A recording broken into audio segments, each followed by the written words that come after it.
Well, by now, I guess that you have probably taken your midterm, and I hope you feel really good about it. And the other thing I want you to feel good about is that all the things that you have learned up until now, we're going to start applying it even more in the next few chapters that we're going to be talking about. So today's lecture, I'm going to break it up a little bit, but today's lecture is Urologic System Introduction. And you know those introductions, they always break apart the system and what it does and all the procedures and the labs. So we're going to be talking about that. But here's what's really important to me that believe it or not, I discovered this while going through this chapter. I'm thinking, boy, because I was a little concerned of how you felt that maybe you weren't getting as much out of an online class as you would in being in class. Well, here's where I want you to think that you have time to listen. You have time to read. I know you've got lots of things going on and kids are home, but you don't have to sit in a class. You can listen and learn and repeat. If you don't understand something I said, listen to it over again.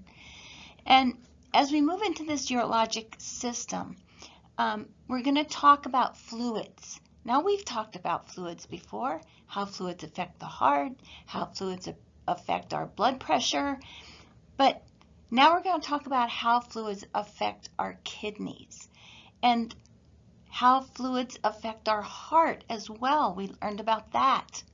We've learned about vasoconstriction, hypo and hypervolemia, even shock. These are all going to be related into the next systems that we talk about. Oh, and we also talked about acid-base balance. Well, kidneys are one of the major organs that help our body to maintain that acid-base balance. We're also going to be talking about erythropoietin. Well, we just talked about the blood, and we talked about how the formation of red blood cells in the bone marrow and how the red blood cells carry oxygen to the rest of the body. Well, guess what? The kidneys make erythropoietin, and that is a hormone that's produced by the kidney, and it helps form the red blood cells and carry the oxygen. So it's all combining and it's all matching up. It's going to be talking about x-rays. Now, we've learned about x-rays. That what do? Well, we have to find out, is the patient allergic to anything? Are they allergic to shellfish? What are their allergies? So repetitiveness is going to help you remember a lot of this. We're also going to be learning about the prep for x-rays. Is there a prep? Not so much in this kidney section, but there is a prep in a lot of the other introduction sections. Positioning, how do we position the patient for certain procedures? Do they need to be NPO? Do they need to drink fluids or not fluids? We're going to talk about surgeries. Now, we've talked about surgery in general. We've talked about surgery of every system. Well, what do we watch out for in surgery? Well, we want to be careful about their lungs, right? Have them cough and deep breathe, turn in position, and we want to have the head a bit elevated so they can breathe well. But maybe some surgeries have different positions that we learn about as we go. We're going to learn that bowel sounds, how important that is after surgery, especially abdominal surgery, where they're maybe handling the organs or intestines, and it may cause an ileus and reduce the amount of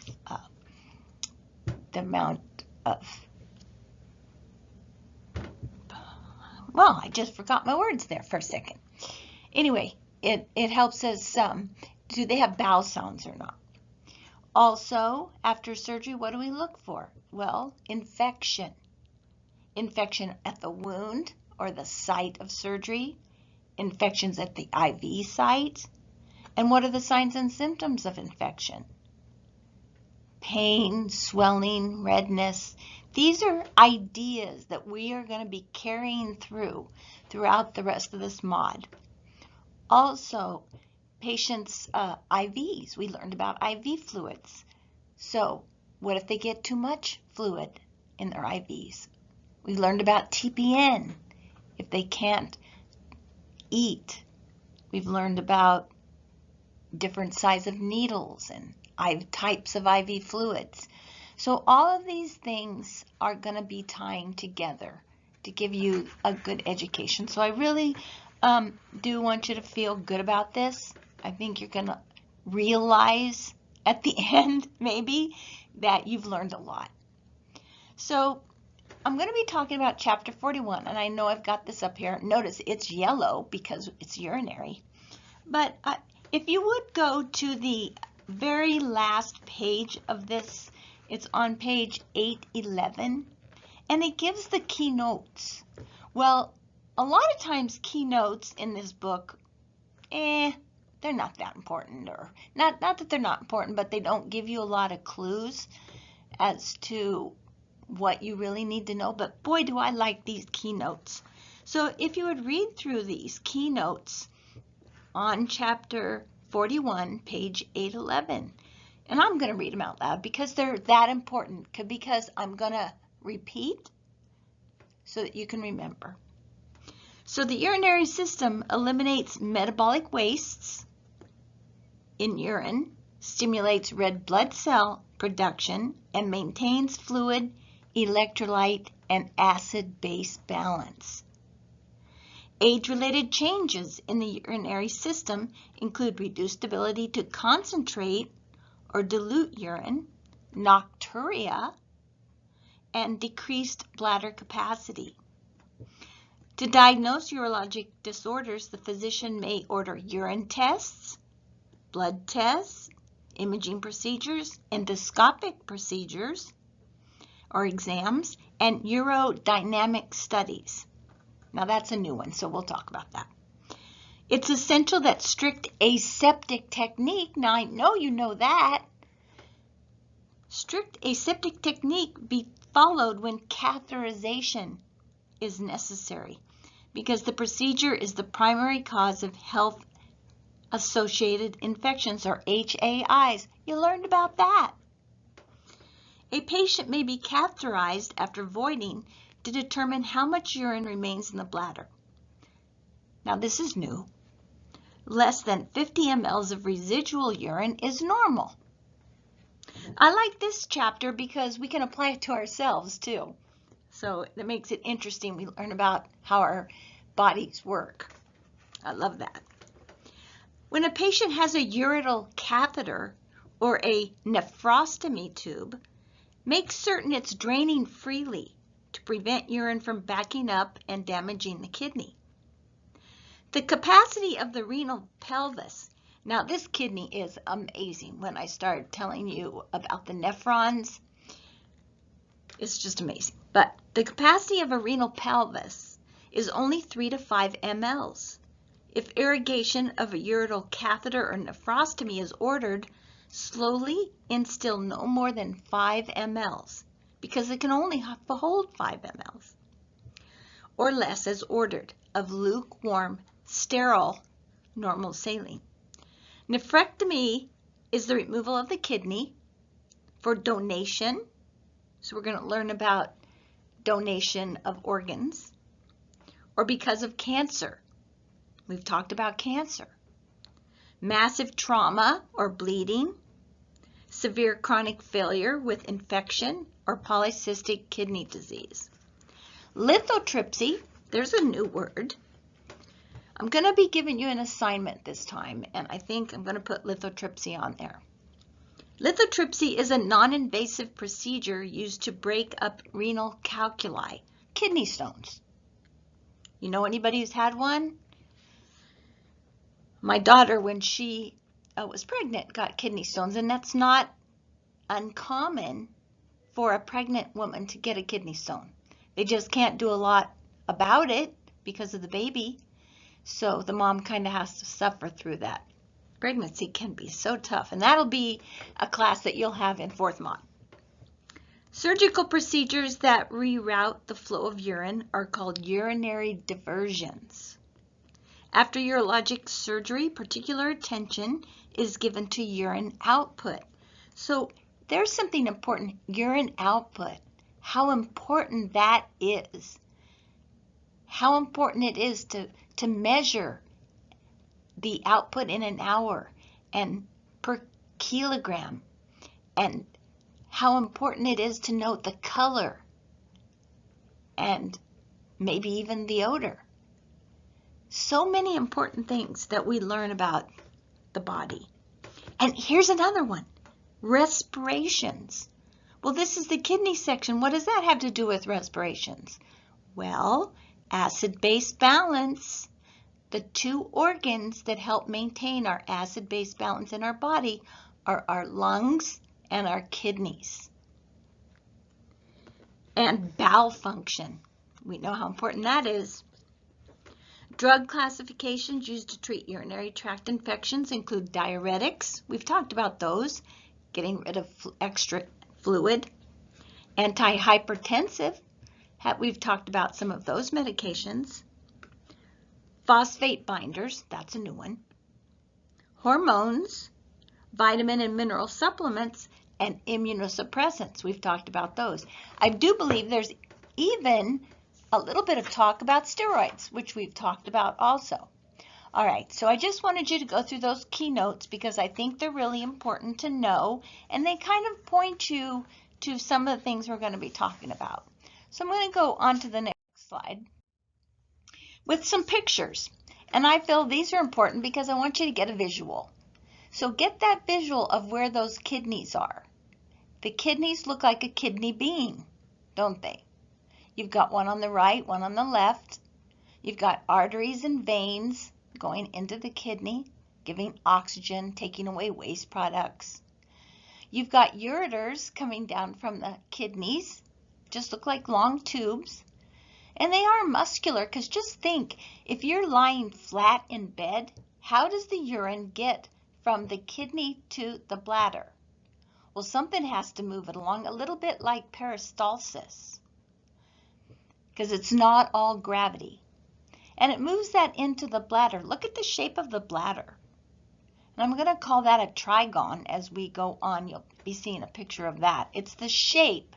It's not really a triangle, but the bottom is more of a point, and then there's two tops. So the bladder, and then of course the urethra, and that's how we would urinate. So I just want you to get a good look at that picture, and that is in your book, along with a couple other pictures, radiology pictures, but I really want you to get a vision of how this all works. All right. So anatomy of the urinary system. This is the most amazing thing, the functional unit of the kidney. What is the functional unit of the kidney? Well, it's the nephron. And each kidney has 1 to 1.25 million nephrons. Amazing. The entire blood supply circulates through the kidneys every 4 to 5 minutes. That's amazing too. Nephron, so we've got 1 to 1.25 million nephrons, and then each nephron contains something. The nephron contains a glomerulus, a Bowman's capsule, and a tubule. And each tubular system contains a proximal tubule, the loop of Henle, a distal tubule, and collecting tubules. Now, I'll explain these things. I just want you to get the visual. The bladder and urethra rest on the floor of the pelvis and contain internal sphincters that helps control the urine coming out. The trigon muscles, that's that triangular bladder, help close the flow from the ureters. Because what if the kidneys keep making urine, especially if you're hypervolemic and you've got all this urine coming out, or you're diuresing like crazy and it's coming down into your bladder and your ureters, they've got to keep up with that. There's got to be a sphincter there to keep the bladder from filling up so much and bursting, right? So it can only hold so much. Granted, It holds more than 250 to 300 mLs, and it can expand. I can hold my urine for 8 hours. I bet you can too. You will when you're a nurse. So one other thing here. Sorry, I'm so excited. Urethra is 18 to 20 centimeters long in men and only 3 to 4 centimeters long in women, which leads you to think, it's pretty close to the anus. That I can see why there's a lot of urinary tract infections in women. So front to back, we learned that too, didn't we? See how many things are coming to fruition here? Right, this is just a picture that I have, and it's just again to show you how amazing. The outer part of the kidney is the cortex, and then the medulla is more the inner part of the kidney, and you can see each little section, each capsule. Isn't it amazing? And then it all goes into the hilum part of the kidney, which is that big lump there, and it drains into the ureter. So the cortex, it's just amazing. And then the second picture, or the B picture, is what it looks from the outside. Not very pretty, not very pretty, but it does show you what it looks like. So the nephrons, you can see each nephron that we have are in there. It's just absolutely amazing. All right. Physiology of the urinary system. So this is just a little rundown, then I'm going to break it down. So there's regulation and excretion. So we have to regulate the urine, make sure it's right, make sure that we've concentrated or not concentrated it, evaluated our fluid system. We're doing all this, and we don't even know it's happening. We have to make urine from waste products. We have to eliminate the urine. We have to regulate calcium and phosphate, regulate the blood pressure, and there's hormonal stimulation of the red blood cells, which is the erythropoietin that we're going to talk about. So here we go, the first urine production. So we start with the glomerular filtration. Say that 10 times. So this is where fluids, electrolytes, and other substances are filtered out as the blood passes through the glomerulus. So that it's going to filter. Ultrafiltration process requires blood volume and blood pressure. So here you can think, if we don't have blood volume and we don't have blood pressure, let's say we're bleeding, our kidneys are going to go, right? Our kidneys aren't going to work very well. If we're in heart failure and we have too much volume, what happens there? And with our blood pressure, if our blood pressure is too high or too low, what happens to our kidney function? And we've talked about this a lot, but now we're going to start making sense. So the glomerular filtrate is the result of all this filtering. And that filtrate from the glomerular filtration, so it makes a filtrate, and that contains water, electrolytes, glucose, urea, creatinine, uric acid, and amino acids. So most of the glomerular filtrate is returned to the blood for reabsorption. So the body returns the electrolytes back, takes what it needs, takes what it doesn't need, gets rid of some glucose if there's too much, waste products. So it filters through and gets rid of things, we don't want. So the next thing that happens is tubular reabsorption. So we did filtration, now we're going to do reabsorption. So water, some electrolytes, and non-electrolytes are reabsorbed from the tubules into the blood to maintain normal fluid balance. Reabsorption occurs through diffusion, and I did just put a little reminder here of what diffusion is. It's the movement from high concentration to low concentration, and it also uses active transport, which is the movement across a membrane requiring cellular energy, and osmosis, which is movement from an area of lesser concentration to a more concentrated area to equalize. So that's the reabsorption. The amount of water is influenced by antidiuretic hormone. Antidiuretic doesn't want you to get rid of the fluid. So it's going to be influenced by that ADH. And aldosterone, that's secreted by the posterior pituitary. So if blood volume is decreased, or fluids, whatever volume is in our vascular system is decreased, the antidiuretic hormone is secreted. So it's trying to hold on to the volume so you don't get dehydrated. Circulating blood volume increases and urine becomes concentrated. So the antidiuretic hormone is secreted, holds on to as much volume as it can. The volume increases and it doesn't let the urine go because it wants to keep it into the system. So the urine becomes concentrated, and that is your sign your patient is dehydrated or their kidneys aren't working.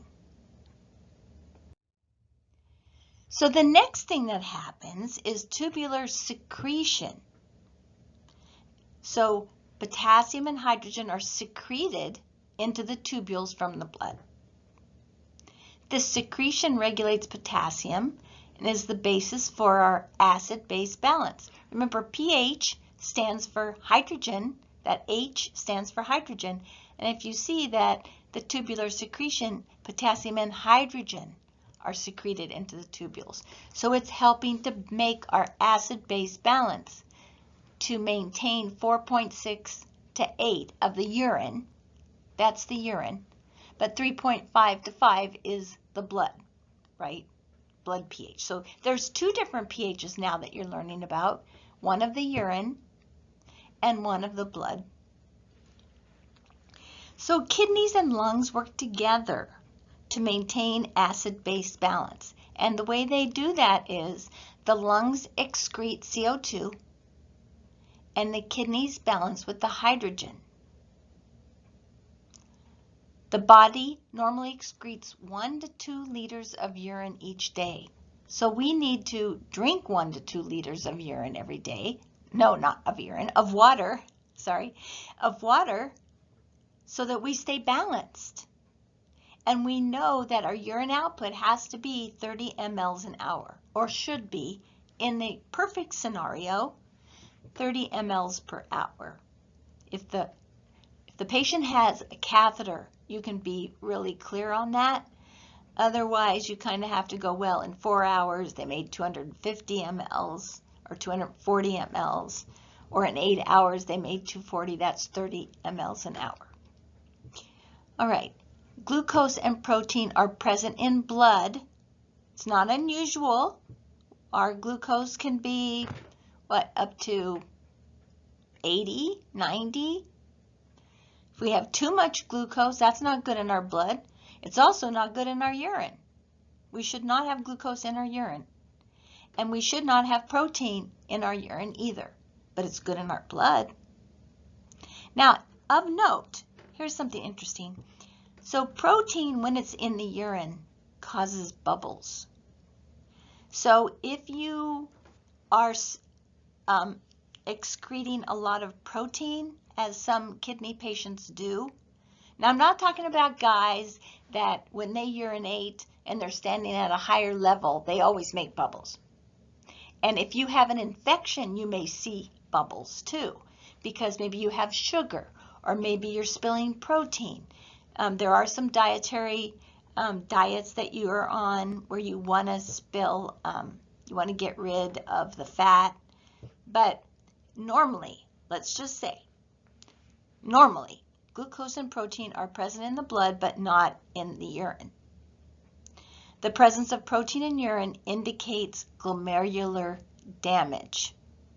So protein in the urine is not a good thing, and neither is sugar. We're going to find that out. Well, we already have in diabetes, a lot of times there's glucose in the urine. And diabetes insipidus, there's a lot of fluids, but maybe not so much sugar, because diabetes insipidus is different, right? That's more fluids. Okay, let's go on. So urine excretion. So normal elimination is about 250 to 300 mLs of urine, and that gives you the urge to urinate when you get that much. So when you guys are sitting in the class, in the good old days, or in the next future days, you can hold 250 to 300 mLs of urine before you get the urge. Now you can hold more than that, but I know it's good to go when you get the urge, so that you don't get any urinary tract infections or anything. All right, serum calcium and phosphate levels are maintained by parathyroid levels. So we've talked a little bit, well, we will talk more about the parathyroid and calcium. So serum calcium and phosphate levels are maintained by parathyroid level. Regulation of blood pressure is through fluid volume. Why? How is that? Well, not only when we have fluid, our blood pressure goes up, but also because of our kidneys. If our kidneys get too much volume or not enough volume, they're going to vasoconstrict. Our blood vessels will vasoconstrict because we're not getting enough fluid volume, and that might raise our blood pressure. The body is hoping so, right? So dehydration stimulates the release of ADH, or antidiuretic, because dehydration goes, whoa, no, don't release any more fluids because you're dehydrated. And water is reabsorbed from the tubules, but then that decreases the urine volume. But that's good, right? Because if you're getting dehydrated, you don't want to urinate that much, and the urine will be concentrated. So renin, now notice I've got some words in extra letters or red letters because it's important.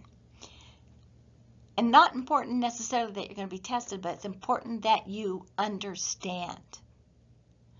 The dehydration stimulates the release of antidiuretic, like, oh no, you don't release that fluids.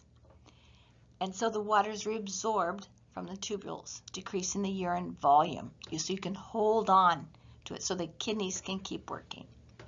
Renin is released in response to inadequate renal blood flow. So renin starts this cascade of trying to keep your blood pressure up and vasoconstricting. So the ADH actually started it. ADH started it. It's like your kids arguing, right? And then renin is released in response to inadequate renal blood flow. And then angiotensin 1 is released by the liver. Angiotensin 2, believed, comes from a hormone from the lungs, again tying in with the kidneys, is released, causing vasoconstriction. I didn't want to get real wordy on some of these slides because I know you're going to read the book, so you'll get a lot in the book too, but I want to get these basics. So again, angiotensin 1 is released by the liver, and that causes angiotensin 2 to be stimulated, and it's released, causing vasoconstriction. And it all starts back to dehydration and trying to hold on to our blood volume and keep our blood pressure up. So you can see in red, ADH stimulates renin. Renin turns to angiotensin 1, which will encourage angiotensin 2, and that causes vasoconstriction, holding on to fluids, holding on to volume, but decreasing the urine output. Now aldosterone comes into play, good old aldosterone, and that stimulates the tubular reabsorption of sodium and water. And what do we know? We know that sodium follows water, or water follows sodium, right? Water follows sodium. So aldosterone stimulates the reabsorption of sodium, and water goes in, so plasma volume increases. So now we're building up our blood volume. Okay, let's go to the next one. This is just a picture of the amazing capsule and the tubules where the reabsorption takes place. It's in your book on page 795. You can get a good look there. But I just want you to see, imagine this in your kidneys and your patient's kidneys, and how in the elderly something can happen in this function. But before we get to changes in elderly, let's talk about erythropoietin. Now, we've talked about that before. It came up when we talked about bone marrow, when we talked about the immunosuppressed patient and the bone marrow that makes the erythrocytes, right? Remember that? Wasn't too long ago. Well, erythropoietin is secreted by the kidneys and stimulates bone marrow to produce RBCs. Patients in renal failure have a deficiency of erythropoietin. Now, it can be given IV, it can be given IM, I believe. So notice if you have a patient that has renal failure, chronic renal failure, acute renal failure, are they anemic? I'll bet you find they are. Because in renal failure, now remember, we have acute renal failure and we have chronic renal failure. And we're going to talk about that in disorders. Right now, I'm just talking about the function. So patients in renal failure have a deficiency of erythropoietin, which causes them to be anemic. Very interesting. Now, here's some age-related changes in the urinary system. So fortunately, the kidneys have enough reserve that normal function is usually maintained. So loss of nephrons is one symptom. But gosh, we've got 1 million. So a few loss isn't too bad. Thickening of membranes in the nephrons, that could slow some things down. And sclerosis of renal blood vessels, that can lead to issues. Creatinine clearance decreases with age, so as the blood circulates through the urine circulating, the creatinine does not get cleared, the waste. Nocturia, so that occurs a lot with the elderly. And actually, everybody is supposed to maybe get up and urinate at night, but I think a lot of us maybe sleep through the night, I hope. But nocturia is you awaken from sleep to void. I know men do that a lot, especially when their prostate is enlarged, but it also happens in the elderly because bladder muscles weaken, connective tissue increases. Incontinence isn't normal, it's not a normal consequence of age, but it is common because we have weakening of our sphincters, all of our sphincters, and our stomach and our kidneys. Our heart has some valve issues. So in men, urethral obstruction is often a problem, and that would be the prostate causing a problem. And they say if men live long enough, they're going to have prostate cancer even. It is a very common problem with men as they age. Women have enough problems. All right, so now let's talk about assessment. When we get a patient in and we're going to do a health history like we always do, why are they seeking care? Why are they here? Are they having problems or pain or changes in urination? How's their present health? What's their usual pattern of urination? And you know, when you do your head to toe, you always say, when's the last time you urinated? Well, you want to get a pattern. Do they urinate every 2 hours? Do they always get up at night a couple times?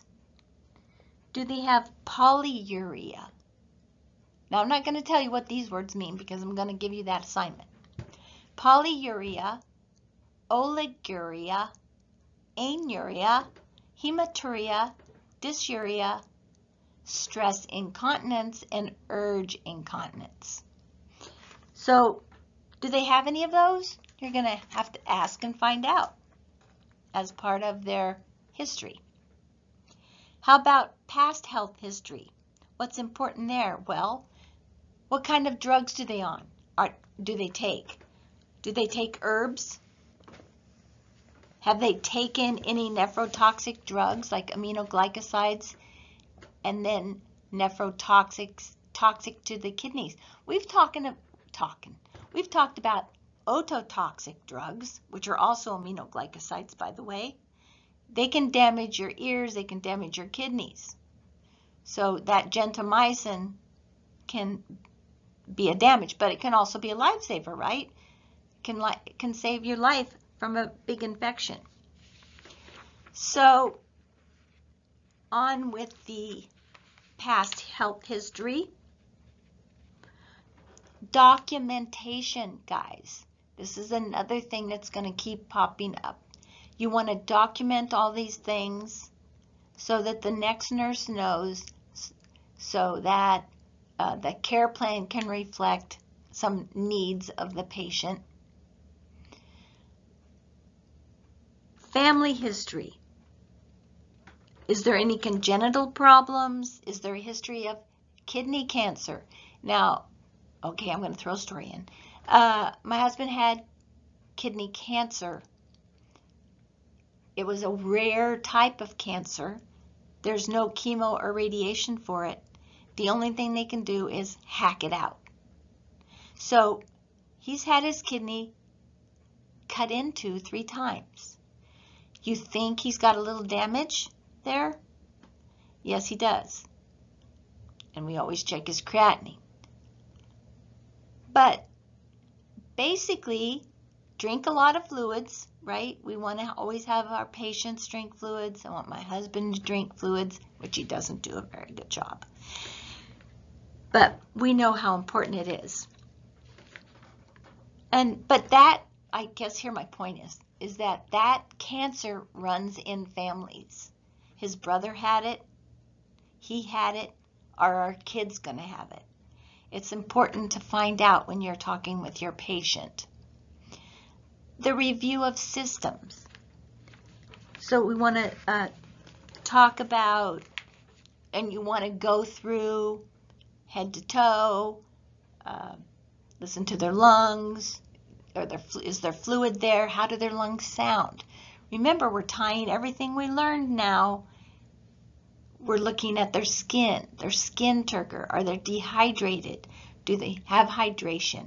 We're going to listen to their heart. Do we hear any irregularities? We're going to listen to their lungs. Do they have too much fluid? Do they have asthma? Are we going to hear that piccolo sounding through tight airways? We want to do a functional assessment. And what does that mean? Well, how does this kidney problem that they're here for today, how does that affect their life?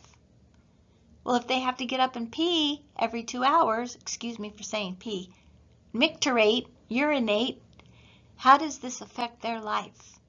Well, it can really affect it, because when you're going out at a party or with your friends, this is the person that has to sit near the bathroom. It's not always a bowel problem. It could be a urination problem. Okay, anyway, functional assessment, how does this affect their daily life? And are they drinking enough fluids?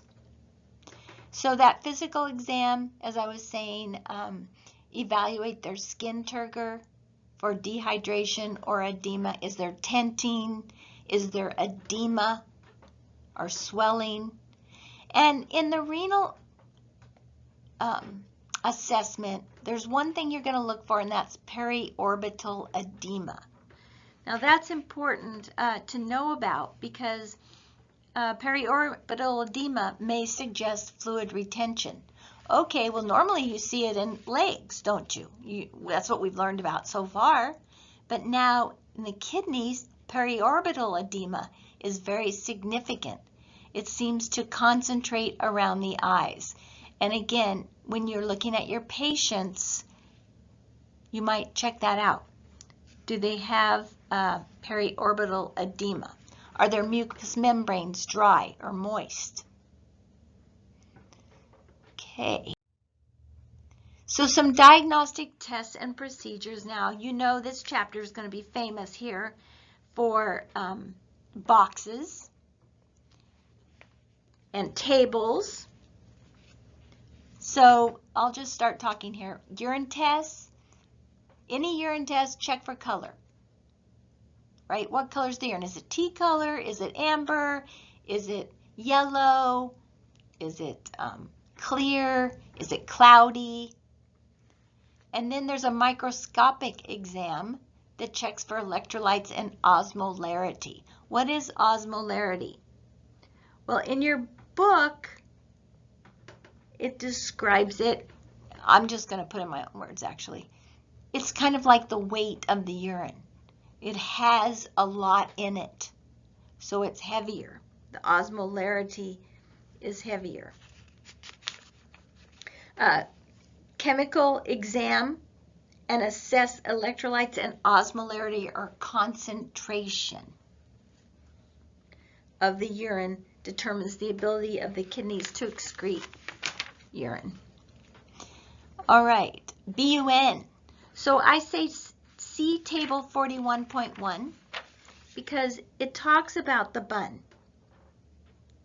It measures the amount of urea, or the urea nitrogen, because that's what the U and the N stand for, urea nitrogen.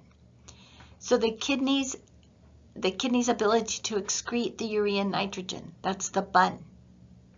And that is table 41.1. And it gives you the normal values, 10 to 20. It can increase with renal failure, GI problems, shock, bleeding, because again, concentrated, maybe it's your vasoconstricted and your hemo concentrated. Certain drugs, liver failure, overhydration can all affect the bun. Now the creatinine is the waste product of skeletal muscle breakdown, and where that ties in is when we talked about the heart, and I know we talked about troponins as being specific to the heart, but the heart is a muscle. Now remember, in my old day, we didn't have troponin. We just had the CK, which is creatinine. And it's a waste product of skeletal muscle breakdown. Well, if the heart's breaking down because it's having a heart attack, the creatinine is going to be elevated. But also, if you did a workout or ran a marathon, you might have a little skeletal muscle breakdown also. So the creatinine would be elevated. So it wasn't the perfect thing for the heart, but it's really good for the kidneys. In fact, it's the best measurement of kidney function. And I put that with some stars because I want you to remember that. It's important. It's important when you take care of your patients, when you look at your lab values. Very important to know what's the creatinine. And then there's going to be something called creatinine clearance, which is also going to tell us how well your kidneys, how the kidneys are working. So anyway, kidneys' ability to excrete waste. The creatinine is elevated in renal disorders. Now, the unique thing about the creatinine versus the bun here is that it is not influenced by diet, hydration, or liver function. That's why it's the perfect measurement for kidneys, because it's specific to kidney. The bun can be influenced. So creatinine isn't influenced by diet, hydration, or liver function. It's the best measurement. All right, so on page 83, I gave you a page number here, 803, to look at urine osmolality versus serum osmolality. So it's right underneath table 41.2. And table 41.2 is interesting because it tells you what a normal urinalysis should look like. So it's good, and it tells you, you know, if you do a urine test and it's positive, what does that mean? Let's look at the glucose, okay? So it should be negative, but if it's positive, it could be diabetes, it could be a stroke, Cushing syndrome, anesthesia, severe stress, bilirubin. It's negative in the urine, but if it's positive, it could indicate liver disease. And we know bilirubin, here again, ties into the body. Bilirubin, liver makes it, store it. It can cause jaundice. And in liver disease, those patients are jaundiced. It's the breakdown of red blood cells actually is what bilirubin is. But right under that table, I'm sorry, I'm getting off on tangents, aren't I? All right, let's look underneath the table 41.2. The very first sentence, it says, by comparing the osmolality of urine with serum osmolality, it's possible to know if the kidneys are functioning appropriately. Now this is important to know. If serum, and think about it too, because I want it to make sense. So if serum osmolality, it's a weight, is elevated, the kidneys should reabsorb or conserve water to dilute the serum. And that's serum osmolality. See? So we're going to dilute the serum because the osmolality is high, it's heavy. So we're going to add fluid to make it a little lighter. I'm going to use heavy light because that kind of makes sense, but it's a visual. So the kidneys should reabsorb or conserve water to dilute the serum and excrete more concentrated urine, or urine with high osmolality. So what did I say? The kidneys should reabsorb or conserve water, so they hold on to water, to dilute the blood or the serum and excrete more concentrated urine. And that urine will be heavy or high with osmolality.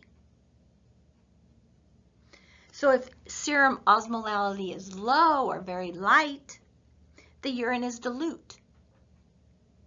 The kidneys should reduce reabsorption of water to increase serum concentration and produce more dilute urine.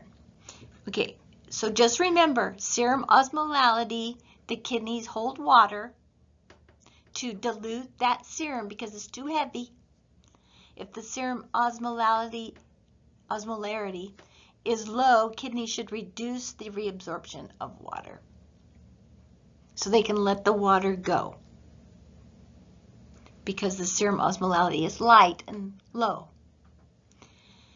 All right, so in the small letters here, I have some radiographic tests and procedures, ultrasounds, invasive procedures, and urodynamic studies. So I'm going to turn now then to those studies. But first, first let's talk about urine culture and sensitivity. So we know about getting a urine specimen. We know it should be a clean catch, shouldn't be infected. It could be even a sterile specimen if you went into a Foley and got it. It should be a sterile because our bladder is sterile. Once you insert a Foley in there, you can contaminate that sterile bladder. We don't want to do that. And that's one of the risks of putting a Foley in. Anytime you put something in the body, it's going to put you at risk for an infection. I think we've learned about that too. So a culture is where they look at that urine, droplet of urine. And remember, when you do a urine specimen, you need a fair amount of urine, as much as you can get. I know if the osmolarity is high, it's going to be very concentrated, and you might not be able to get a lot because the patient's not making a lot of urine. They might be oliguric. So just get as much urine as you can, but they like 30 mL is a good amount, minimal amount. And normally urine is sterile, so they're going to culture that, see if anything's growing in it, because it shouldn't be. There should not be any bugs there, any bacteria. But if there is, now they're going to have to culture it and sensitize, see what antibiotics are sensitive to that bacteria. And then the doctor can figure out what antibiotic to put the patient on to help get rid of that infection. So creatinine clearance is the rate at which the kidney removes creatinine from the blood. And it's the best overall kidney function. So it is a collection, 12 to 24 hours as ordered. We'll be talking more about that. The BUN, or the BUN, the blood urea nitrogen, is a general indicator of kidney's ability to excrete urea, an end product of protein metabolism. In addition to renal failure, factors that increase BUN are nephrotoxic drugs, a high-protein diet, especially with renal disease. So renal or kidney patients should not be on a high-protein diet, because another thing that goes with kidney disease is gout, and that's uric acid. So you'll find a lot of your renal patients will have gout because they can't get rid of those waste products, the calcium and the buildup, and they get the sore joints or the big toe that hurts. But they can get it anywhere, hips, sore hips. So what is oliguria again? Do you remember? So I didn't really go over it, I know, because I want you to look into it. But it's a small amount of urine. So oliguria, BUN is a good indicator in oliguria, renal disease. All right. Serum creatinine. Again, I mentioned this before. Creatinine is a waste product of skeletal muscle breakdown. Unlike BUN, creatinine is not influenced by diet, hydration, nutritional status, or liver function.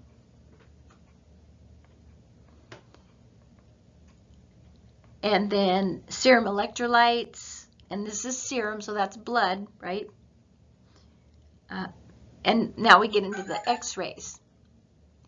So the radiographic tests and procedures. So I want to talk a little bit about an IV pyelogram. So intravenous pyelogram. So there is a diagnostic procedure in which a radiographic contrast medium, or dye, so check your allergies, is injected intravenously. The radiographs of the KUB are taken at 5 to 15 minute intervals. Because as the contrast is concentrated by kidneys and excreted through the ureters into the bladder, kidney function and structures, ureter size and patency, bladder size and shape, and presence of calculi or other obstructions can be seen on an IVP, intravenous pyelogram. Another test is the renal arteriogram. It permits study of the renal blood vessels, arteriogram. So it's looking at the blood vessels, renal in this case. It diagnoses renal artery stenosis or aneurysms or vascular tumors or renal cysts, stenosis, infarctions. A cystogram. You know, the kidneys can infarct if they're not getting blood flow. If they're not getting oxygenated blood to the kidney, they can have an infarction, just like our heart. Anything that's not getting oxygen can start to die in our body. So a cystogram is where they give contrast media that can be instilled in the bladder. Using a catheter or cystoscope, films are then taken to visualize the bladder. This procedure is useful in detecting reflux of urine from the bladder into the ureters. Then there's a renal scan that can indicate, and scan can tell you something. They're going to get dye again. So renal scan indicates the size, shape, and location of the kidneys. It can detect infarction, atherosclerosis, trauma, or rejection of a transplant, and identifies primary renal disease. So it's an intravenous radioisotope. So again, check for allergies. Not done on pregnant women, but can be done for patients who are allergic to contrast that contains iodine. Well, that's interesting, isn't it? Read on. That's a testament to be sure you read the whole paragraph. Okay, CT and MRI. CT scan is useful in detecting kidney size, tumors, abscesses, obstruction, and adrenal masses. Adrenal on top of the kidney, that's adrenal. The bladder should be full for visualization. Those tests, whenever the bladder has to be full, they're tough because X-ray is never on time. And they want you to have a full bladder and you're sitting there, it's so painful having a full bladder because they're running late. So some invasive procedures would be a renal biopsy where they actually put a needle in, microscopic needle, to look at, and my husband had one of these, very, very painful. This was, there's an open method and a closed method.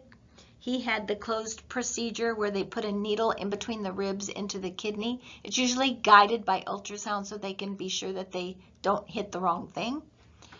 And they take a puncture of the kidney, and they want to, especially like with him, they wanted to be sure they got the tumor. So they punctured right into where the tumor would be so they can get some of that. Now there's some discussion about taking biopsies of tumors, because are you seeding the rest of that tract with tumor? Well, sometimes, but they have to do it, right? Because they have to, they're very, very careful when they do that because they're very aware. A lot of studies have been done about taking biopsies of tumors. Anyway, so there's the open procedure is a surgical procedure in which an incision is made in the flank, and flank is your side, right, between your armpit and your ischium. So that's the flank. And a specimen of kidney tissue is removed. And then the closed procedure is where they put the needle under fluoroscopy so they can see where they're putting the needle, and they take a biopsy out. Now, interesting on this one, just like with any test, be sure you know what the directions are after the test. So in this one, the patient has to lie in the prone position with a blanket roll under the abdomen for up to 45 minutes. Remember, with liver biopsy patients, they have to lie where the liver biopsy was to obstruct any bleeding. Same kind of thing. They have to lay prone. All right, patients with breathing problems may not be able to tolerate this position. Now think about that. So if you have a patient renal failure, chances are their kidneys, it could be either way. Maybe they have kidney, heart problems, and then develop kidney problems because of right-sided heart failure. Well, these patients have problems laying flat. So that's an issue when they have this. Right, the most serious complication of a renal biopsy is hemorrhage. That's with any biopsy, isn't it? So it runs true when you think about it, bleeding or infection. It holds true for any procedure.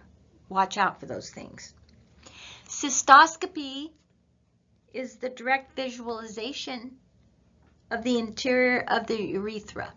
So they actually go into the urethra. Maybe they're looking for stones. Maybe they're looking for other problems, but it's usually done in the doctor's office. It can be done under anesthesia, especially if they are trying to find a stone. Back pain, bladder spasms, urinary frequency, and burning on urination are common after cystoscopy, so it can be very painful.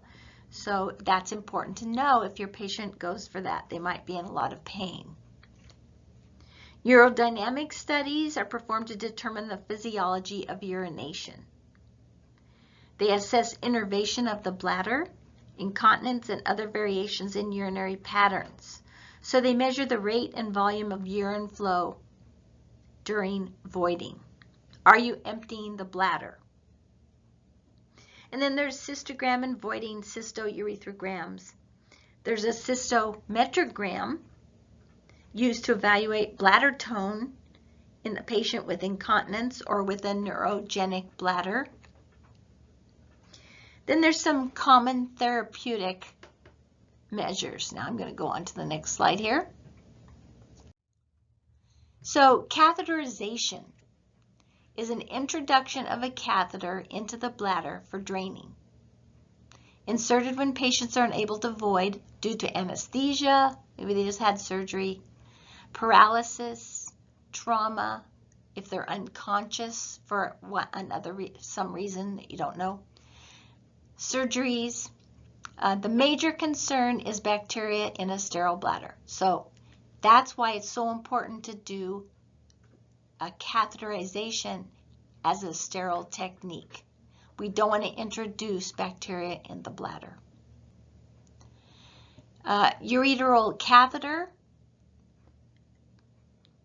It's another thing that's on here, and we want to be sure there's no kink. So it's a catheter in the ureter. If there's a kink or a clamp in the catheter, the pressure can build up into the kidney. It's not so true in the bladder, like a catheter in the bladder. Granted, we don't want a kink in the bladder either, because it can go up into the ureters and cause then inflammation of the ureter, and that's in a catheterization. But in a ureter catheter, it's up higher, so the backup is going to go right into the kidney, and it can cause tissue damage into the renal pelvis, because the renal pelvis can only hold 3 to 5 mLs. So if there's more backup, it's going to cause damage. Then there's nephrostomy tubes, a urinary stent.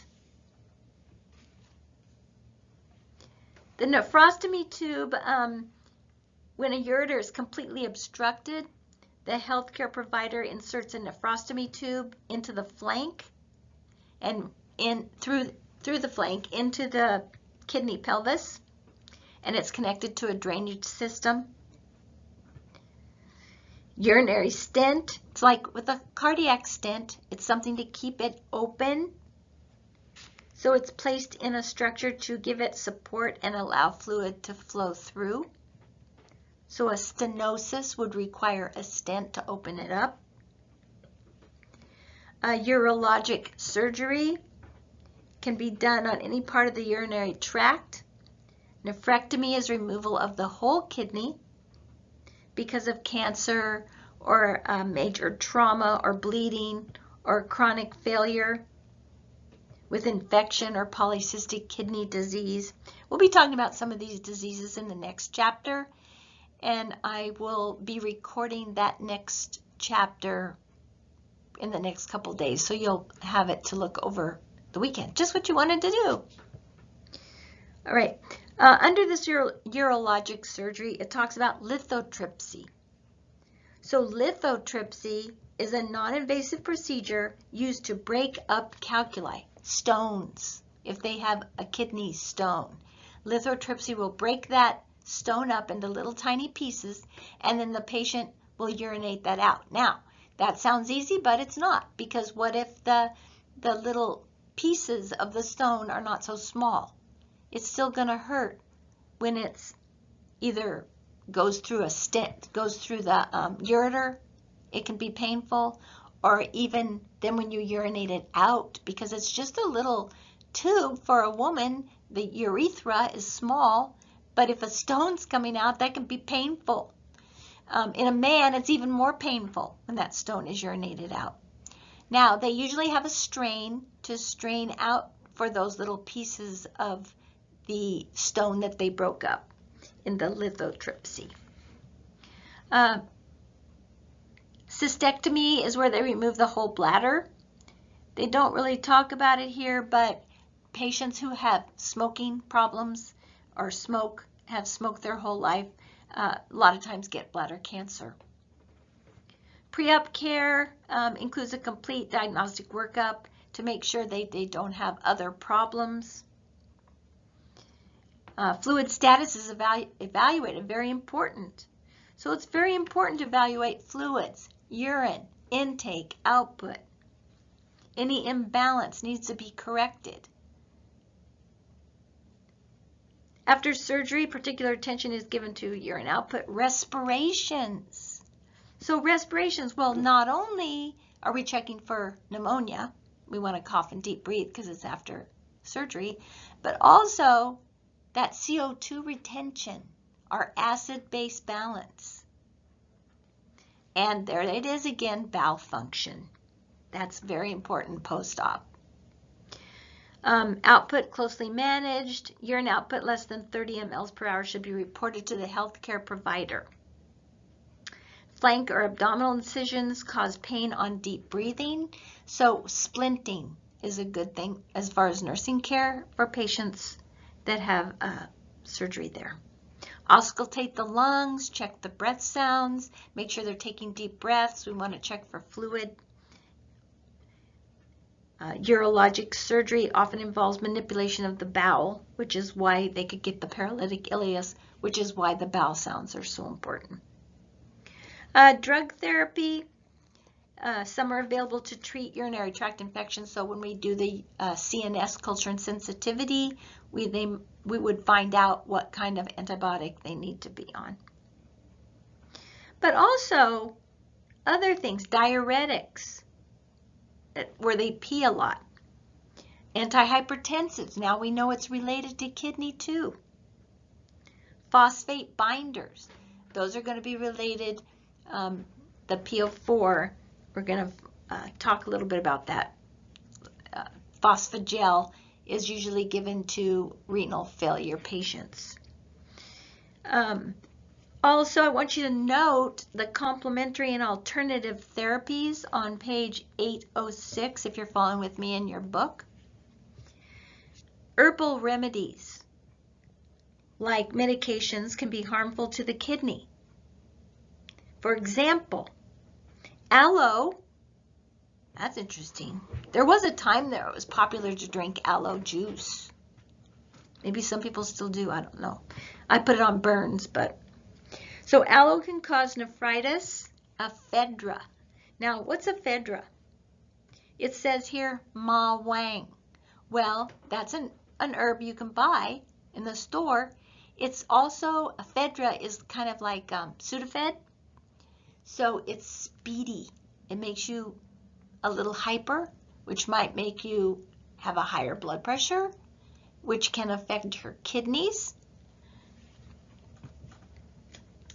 So this says ephedra or ma wang can cause kidney stones. Guess what? There was a medication. It was an Herbalife. It was Herbalife. Yeah, okay, we were involved in selling that a little bit. And ma wang was in one of them. Well, it gave a lot of energy. There's Ma Wang tea also. It can give you a lot of energy, but it also dehydrates you, which can cause kidney stones. Think about that. All right. Then the next table 41.3 goes over some medications, diuretics, osmotic diuretics like mannitol, which helps pull. It increases osmolarity. Thiazide diuretics, potassium-sparing diuretics, loop diuretics, antihypertensive drugs.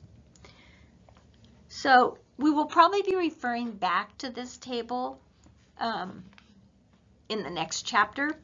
But if you notice on page 809, it does talk about aminoglycosides because it's that important. Like gentamicin, because they're not only ototoxic, which we learned about, they're nephrotoxic. That's important to remember that. So in ototoxicity, they're going to be going, what? What'd you say? I can't hear you. In nephrotoxicity, maybe they're not going to be urinating. That's why it's important to measure I and O and check their BUN and creatinine. All right, it takes us now to drugs for suppressing immunity, which we will be referring to this table in the next chapter when we talk about kidney transplant. So I'm going to hold off talking about that, but it's steroids, cytotoxic drugs, T-cell suppressors. So we will talk about that. And then it takes us to the key points again, which I went over at the beginning of this. So it's important, really, a lot of these things, as you noted, as I went through this chapter, I talked about a lot of those things that I mentioned initially. So now you've heard it a couple times. And then if you read it, that's 3 times. All right. So when we, let's see. So the next time we meet, which will be Monday, you will have listened to this lecture. And then I will put up the next chapter probably Friday, Thursday or Friday. And then I'm going to put an assignment for you to do, not a difficult one. It's something that's going to help you. So be looking for that as well. All right. So I hope you have a great weekend, and I will see you on Monday. Oh, questions. Man, I forgot about that. Okay, let's try it. Don't hang up. Which of the following does not occur in urine production? Oh, man. I can't go back either. The answer was B. You can go back, but I can't. So this question number 2, I'm sorry, I pushed the button. During tubular secretion, what anhydrogen ions are secreted into tubules from the blood? So the answer is C, potassium. So potassium and hydrogen, we talked about that in tubular secretion. All right, now I can say have a